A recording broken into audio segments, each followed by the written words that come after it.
Since I always forget my PIN for my debit card or credit card, I decided to modify my Richard wallet.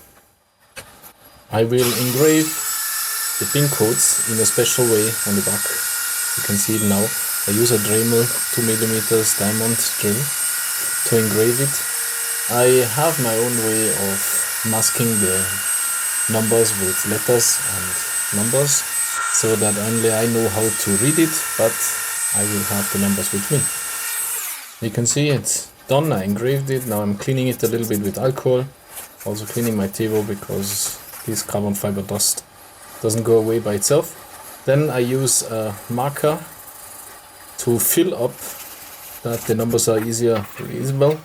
Then put the plate back and done.